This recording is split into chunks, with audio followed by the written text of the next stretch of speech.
ஜல்லி மணல் வியாபாரிக்கும் டிவி மெக்கானிக்கிற்கும் இடையே ஏற்பட்ட தகராறு. கட்டுமான ஒப்பந்ததாரர் மீது காரை ஏற்றிய டிவி மெக்கானிக். மருத்துவமனையில் அனுமதிக்கப்பட்டிருந்த கட்டுமான ஒப்பந்ததாரர் உயிரிழப்பு. ஜல்லி மணல் வியாபாரிக்கும் டிவி மெக்கானிக்கிற்கும் உள்ள முன்விரோதம் என்ன? கட்டுமான ஒப்பந்ததாரர் மீது டிவி மெக்கானிக் காரை ஏற்றியது ஏன்? பின்னணி என்ன?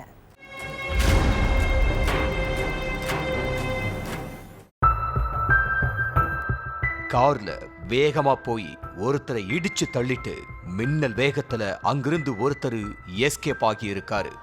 கீழே விழுந்த நபர் கூட இருந்த இன்னொரு நபர் யாராவது காப்பாத்துங்கன்னு கத்தி கூப்பாடு போட்டிருக்காரு.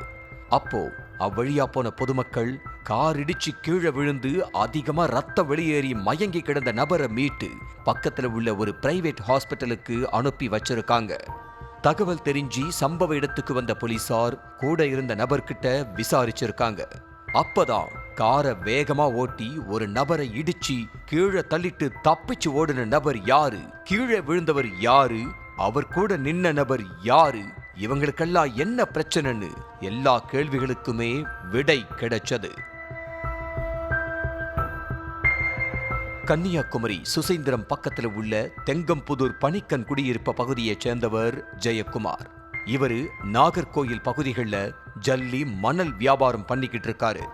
இவருக்கும் தென்தாமரைக்குளம் பக்கத்தில் உள்ள தெற்கு கரும்பாட்டு பகுதியைச் சேர்ந்த டிவி மெக்கானிக் விக்டர் ராஜதாஸுக்கும் இடையில கடந்த சில ஆண்டுகளா பணம் கொடுக்கல் வாங்கல் இருந்திருக்கு. அந்த வகையில ஜெயக்குமார் கிட்ட 1 லட்சம் ரூபாய் கடனா வாங்கின டிவி மெக்கானிக் அந்த பணத்தை பல நாளாகியும் திருப்பி கொடுக்கவே இல்லை.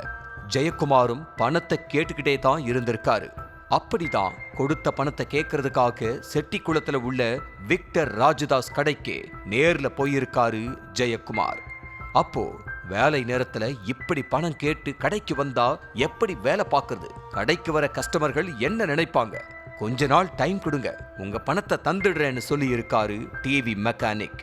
அந்த பதில பலமுறை கேட்டு கேட்டு வெறுத்து போன ஜெயக்குமார் பணத்தை எடுத்து தந்தாதான் போவேன்னு கடையிலேயே உட்கார்ந்திருக்காரு. அதனால டிவி மெக்கானிக்கும் ஜெயக்குமாருக்கும் வாக்குவாதம் நடந்திருக்கு. ஒரு கட்டத்துல கொந்தளிச்ச ஜெயக்குமார் தன்னோட அண்ணன் விஜயகுமாருக்கு போன் பண்ணி இருக்காரு. விக்டர் ராஜதாஸ் பணத்தை கொடுக்கிற மாதிரியே தெரியல, ரொம்ப வாய் பேசுறாரு, நீ வா, வந்து அவருக்கு பயம் காட்டினாதான் பணம் கிடைக்கும்னு ஜெயக்குமார் சொல்லி இருக்காரு. தம்பி உசுப்பேத்தி விட்டதும் வேக வேகமா கிளம்பி அங்க வந்திருக்காரு விஜயகுமார். அடுத்து அண்ணன் தம்பி 2 பேரும் சேர்ந்து டிவி மெக்கானிக்க தரக்குறைவான வார்த்தைகளால பேசி இருக்காங்க. வாங்கின பணத்தை கொடுக்க முடியலனா எதுக்காக உயிர் வாழறன்னு வார்த்தைகள் எல்லை மீறி போயிருக்கு. அதனால ஆத்திரப்பட்ட டிவி மெக்கானிக் இனி இந்த இடத்துல இருந்தா கைகலப்புல போய் முடிஞ்சிரும், இடத்தை காலி பண்ணலாம்னு நினைச்சு தன்னோட கார்ல ஏறி இருக்காரு.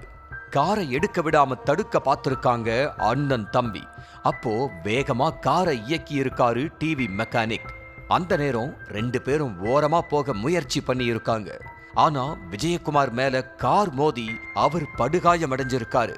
அடுத்து அவருக்கு பக்கத்துல உள்ள ஒரு தனியார் ஹாஸ்பிட்டல்ல முதலுதவி சிகிச்சை கொடுக்கப்பட்டு ஆசாரிப்பள்ளம் அரசு மருத்துவக் கல்லூரி மருத்துவமனைக்கு அனுப்பி வைக்கப்பட்டிருக்காரு.